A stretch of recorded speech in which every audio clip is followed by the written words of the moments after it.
Picture this.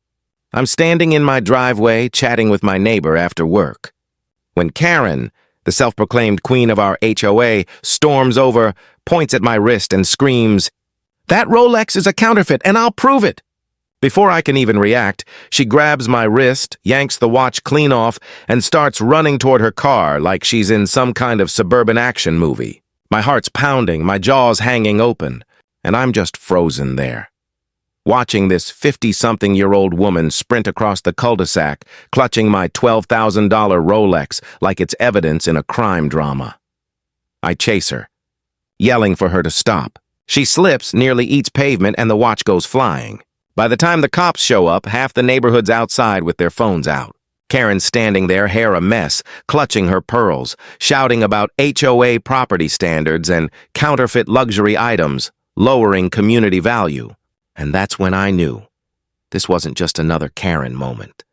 This was about to be a full-on legal nightmare. My name's Ryan Mitchell, I'm 33, and I've lived in the Sunnybrook Estates community in Arizona for about 3 years. I'm a project manager for a construction firm. Good money, long hours, but I like nice things. I just bought that Rolex last year as a reward for finishing a brutal project ahead of schedule. It was the most expensive thing I'd ever bought for myself. Sunnybrook Estates is one of those neighborhoods that looks like a postcard. Manicured lawns, identical mailboxes, and an HOA that thinks they run the government. For the most part, the place was quiet, until Karen Thompson moved in 2 houses down. Karen was around 55. Blonde highlights that looked straight out of a home salon kit, always wearing pastel cardigans and a permanent scowl. She had that kind of energy that made you check your car for parking violations even if you didn't have one. She'd recently been elected HOA vice president, though honestly, I'm pretty sure no one voted. At first, she seemed harmless. The usual neighborly smiles that didn't reach her eyes, a few passive-aggressive comments about my truck being too industrial for the aesthetic, that sort of thing. But then she started showing up at my door. The first time, she told me my garbage bins were visible from the street, a violation. The second time, she said my front lawn grass was 0.5 inches above the community standard, and then she started taking photos. Literally crouching behind my bushes with her phone, snapping pictures like she was building a case file on me. I tried to laugh it off. I'd tell my girlfriend, she's harmless, just bored. But man, I was wrong. It all really escalated about 2 months ago when I upgraded my car. I got a sleek black BMW, my dream car. Karen saw it and immediately started gossiping that it was probably leased or a scam. I brushed it off. Until one Saturday morning, she came by with her husband, a quiet guy who always looked like he wanted to melt into the pavement, and said, "Ryan, we've had some concerns about your lifestyle." I blinked. "My what?" She gave this fake, polite laugh. "Your vehicles, your jewelry, your purchases. Some of us feel it doesn't align with the community's values." I told her to mind her business. That's when she said, "If you can't afford to live here honestly, you shouldn't be here at all." That was it. The gloves were off. Over the next few weeks, I started getting HOA warning letters, all signed by Karen. Unapproved exterior lighting, improper vehicle parking, noise violation, construction tools. Total nonsense. Then, last week, the watch incident happened. I'd just gotten home from work, still wearing my suit. I was talking to my next-door neighbor, Luis, about an upcoming BBQ. Karen was walking her little dog, Muffin, this tiny thing that yapped non-stop.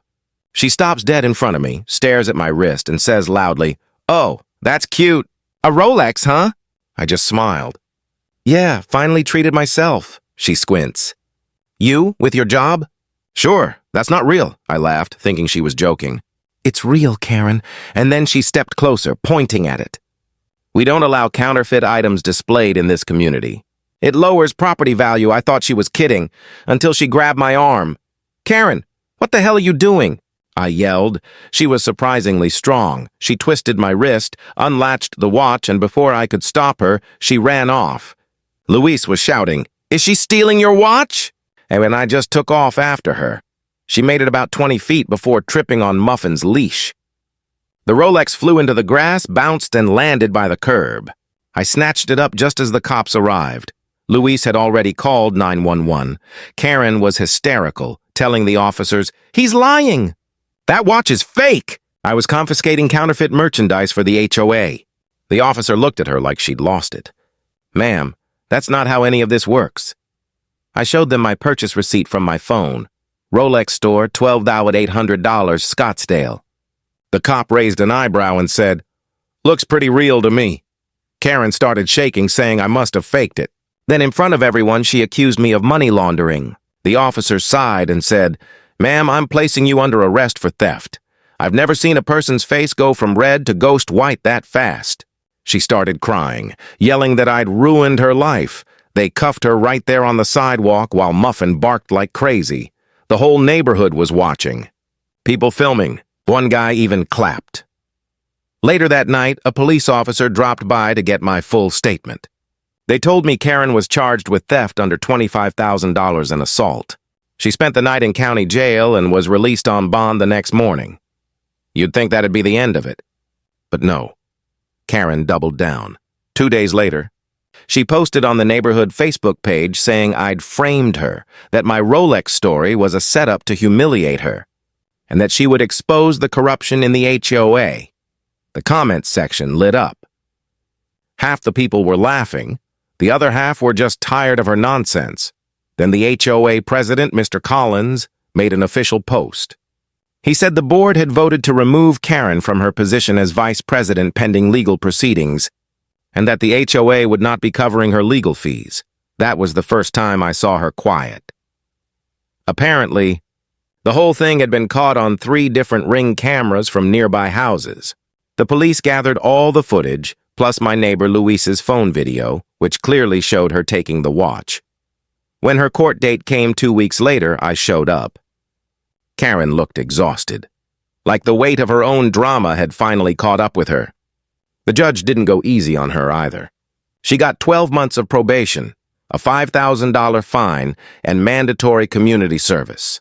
She also had to write me an official apology and pay for the scratches my watch got when it hit the ground, about $100 in repairs. After that, the neighborhood felt different. People who used to avoid me started saying hi again.